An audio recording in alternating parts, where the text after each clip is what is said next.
Hey, Coach, how you doing today? You know, you. Doing well, sir. Thank you. You said you're going to mix up the coverages against Luca, whether that's blitzing, firing, switching, whatever. Last postseason, it took until game 5, I believe, for the team to throw their first blitz at him.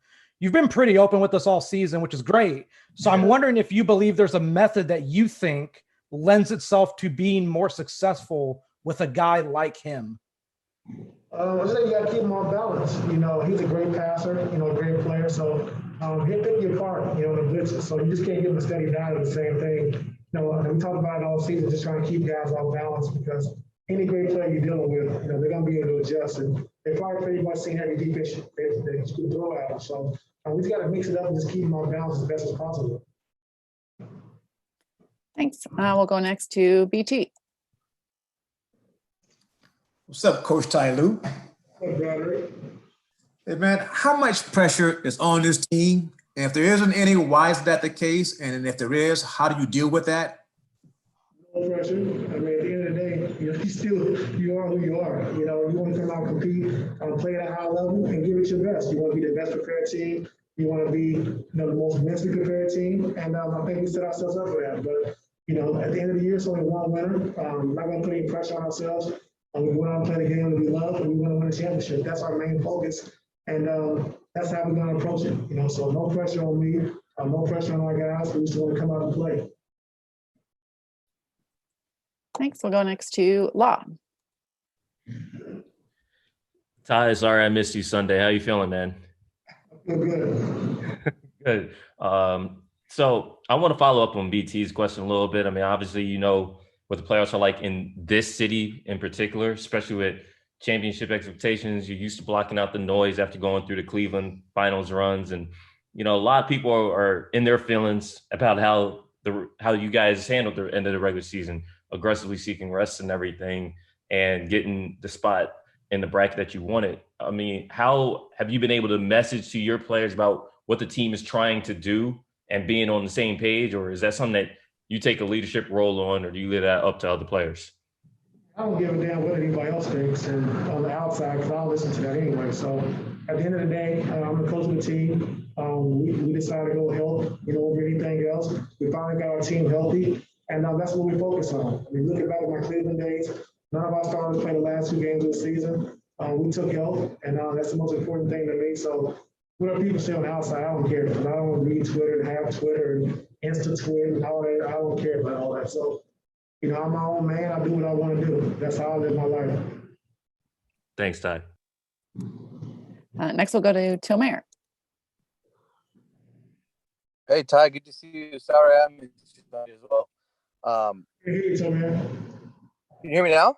I'm okay, yeah. You can? Okay, good. So Boban has been a bit of a mismatch.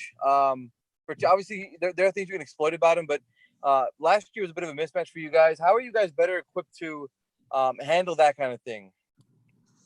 We'll be able to adjust to it. Boban was a tough matchup, being the post and being as big as he is, and commanding and demanding the space that he demands. But we just got to be ready for it. Rick Carlisle does a good job of just making adjustments and seeing how the series goes and who he wants to play. And playing Boban, like you said last year, was a big problem for us. So if it happens this year, we'll be ready for it.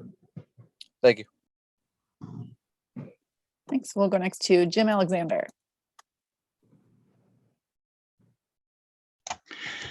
Yeah, Ty.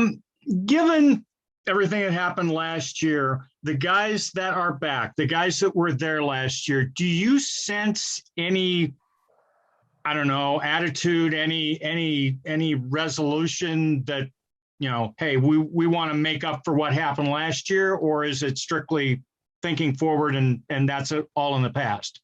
Thinking forward, it's all in the past. Nothing we can do about last year. That's over.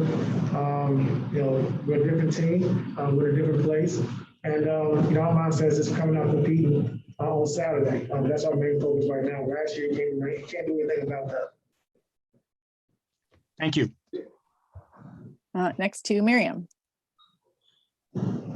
Hi, sort of keeping in theme with the pressure thing.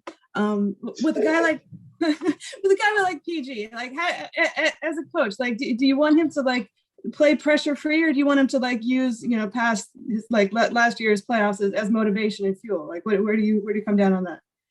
And just play the game. I mean, what pressure? I mean, pressure is something totally different to me. So you have to ask those guys that. But I just want PG to play free. You know, be who he is.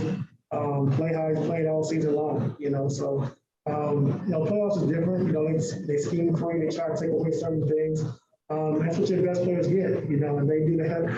They do that all the time. You know, so I mean, just play the game. You know, whatever happens, happens. You know, we're gonna have his back. We're gonna have all our players' back. It's not on PG and not the pressure of PG. It's not one man. You know, it's 15 guys, 16 guys that have all contribute, and we understand that. So, you know, pressure to me is something totally different. I don't see playing the game you love and competing as being pressure.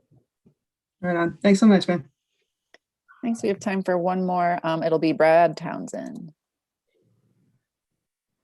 Yeah, hi, Ty. Good to see you. A lot of the focus, obviously, on the Mavs is on Porzingis and Doncic. But I was wondering how you guys regard Tim Hardaway Jr. and his importance to the Mavs. Very important. You know, we know Porzingis and we know Luka's going to score the basketball. Like I said, it's hard to stop great players, you know. And Tim Hardaway, you know, he's been, you know, unbelievable. You know, ever since he's been in Dallas, you know, I thought Rick Carlisle's done a great job with him.